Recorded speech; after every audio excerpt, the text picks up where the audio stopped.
Hello guys! Welcome back po sa aking YouTube channel na si Jane Castello Vlog. So today is, meron ako nagtatanong sa inyo kasi magbibigay lang din ako ng tips sa inyo kung familiar ba kayo sa SPayLater sa TikTok. Yan. So, dati ko pa yan na-explore. So, nag-register kasi ako dati, hindi ako na-approve. So, nagulat ako ngayon kung bakit ako na-approve. Bigla na lang talaga siya na-approve. So, nagkaroon ako ng 4-5. Yan, yung account ko na yan, nagkakaroon siya ng 4-5. So, pwede ako mag-shopping na hindi ako nagbabayad kasi meron lang tayong laman yung SPayLater natin. So, PayLater nga, diba? Pabayaran lang natin siya. Kahit tulog-hulugan natin kahit 1 buwan, 2 buwan, 3 buwan, or 6 months. Ayan. So, panoorin nyo to guys.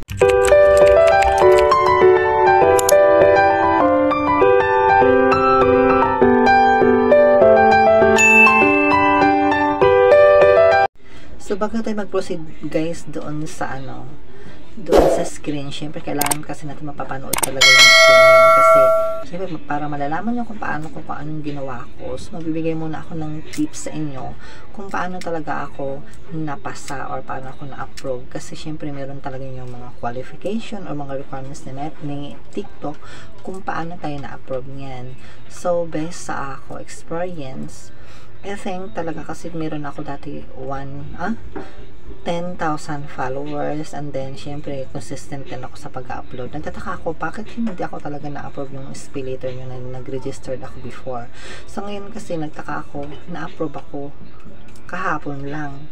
So tingin ko talaga para ma-approve talaga tayo sa SPayLater para magkalaman yan, tingin ko talaga is talagang lagi tayong nag-order sa TikTok, sa shop nila, kung any shop talaga. Basta makikita talaga ni TikTok na ikaw is palagi nag-order doon. Tingin ko, yan ang experience ko guys So, hindi ko naman na talaga nalalaman kung kasi kung sa naman, kung sa mga followers naman, mataas man ang followers ko. And think kung consistent naman ako sa pag-upload, lagi naman din ako nag-upload. So, yun lang. Kasi that time, hindi talaga ako madalas nag-order sa TikTok kasi meron akong Lazada. So, tingin ko doon talaga. Kasi ngayon kasi madalas ako nag-order sa TikTok na talaga ako nag-order. Kaya pumasa siguro ako at na-approve. So, yun lang yung magiging tips ko sa inyo kung paano nga ba. Ayan. So, ngayon, is mas maganda talaga na meron laman yung natin, yung SPayLater. Kasi di ba kahit wala tayong budget, pwede tayong makapag-shop. And then, syempre, mabigat din talaga pag especially po pag meron tayong gusto talaga ng mga items na gusto natin, siyempre mas maganda na may laman yung PayLater natin kasi pwede tayong makapag-order and then mahulog-hulugan natin siya kahit 6 months, 2 months kung anong kaya mo, di ba? Sa ako madalas talaga nag-order ako, yung na-approve ako, sinulit ko talaga guys, di ba meron akong 4-5 yan. And then sinulit ko talaga, nag-order ako agad ng tatlong items, and then syempre yung isa kasi is favorite ko, and then ginagamit ko talaga yan sa sa pag-cover ko kasi diba mahilig ako sa singing, and then yun ang in-order ko talaga, yung mic na yung pang cover talaga siya. So ayun, medyo mataas yung price niya, kaya sabi ko itong orderin ko, 3 sila.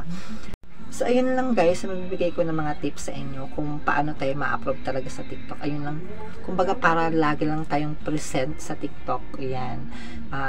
Ako talaga, simula nung nag-TikTok ako is talagang madalas sa TikTok na talaga ako nag-order kasi bukod sa mabilis yung processing niya dito kasi sa amin, ang TikTok shop talaga, pag nag-order ako is 1 day lang.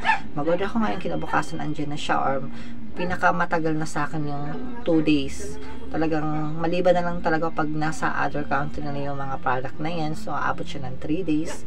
Pinakamataas na yan sa akin. Pero, kasi, yung iba kasi na shop na in-orderan ko dati, sobrang tagal talaga.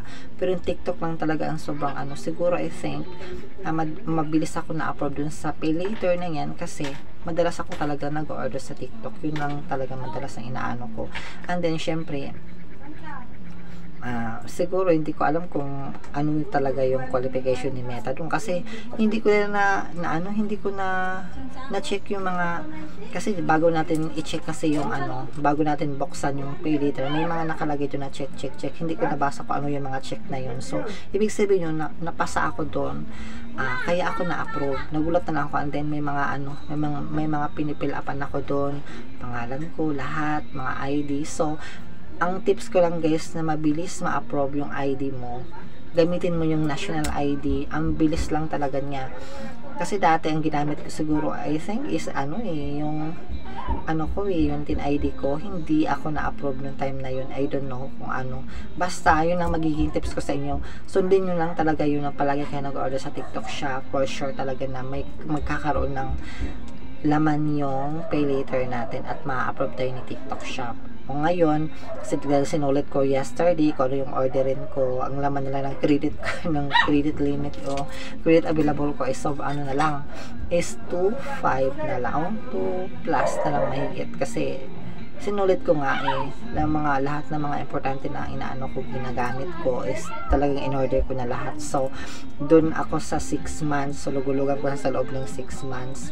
And then kung mag-order ka pa rin, halimbawa meron ka ng mag-order ka pa ulit, magdadagdag lang siya, halimbawa 400 plus ang mo babayaran mo every month, magdadagdag siya guys, magdagdag siya ng 470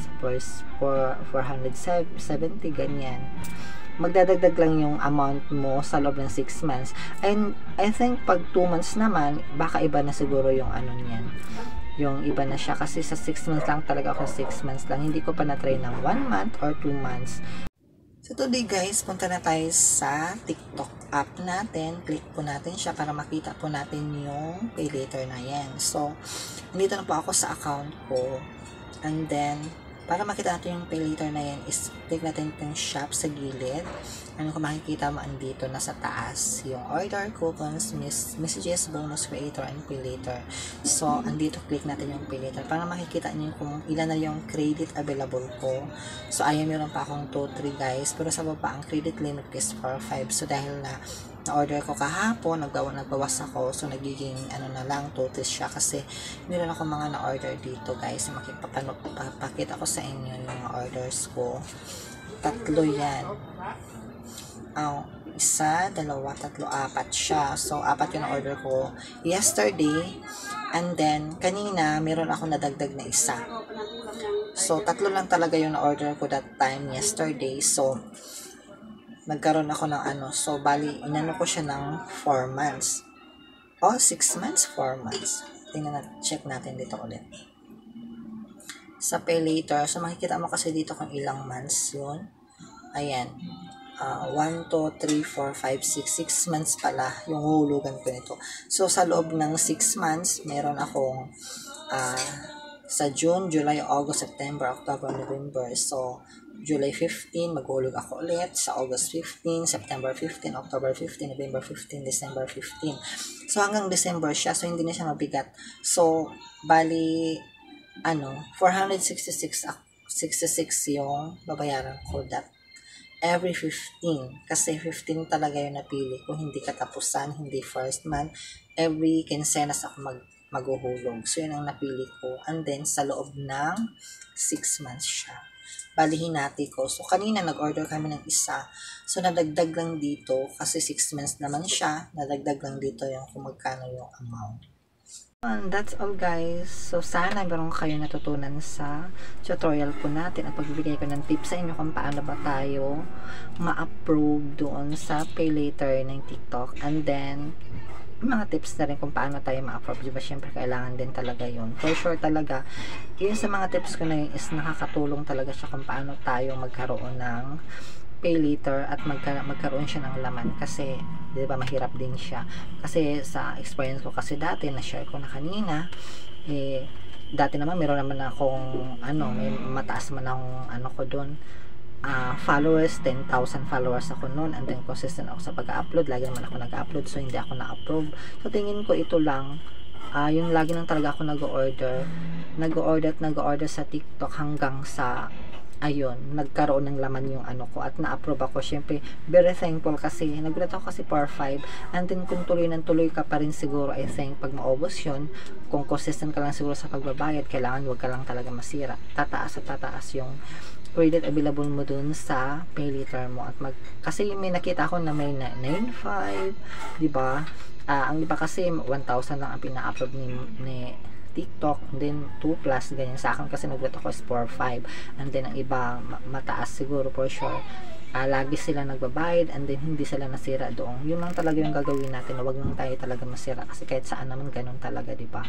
So tataas at tataas yung ano mo, yung alaman ng pay later natin. So for sure talaga sa ano din meron yan sa Shopee kasi na-explore ko kanina, meron yung pay later doon. Siguro din sa Lazada meron din siya. So ayun lang yung gagawin natin palagi. Ayan, check nyo lang yung mga pay later doon at mag-register lang kayo, mali mo, 'di ba, ma-approve tayo.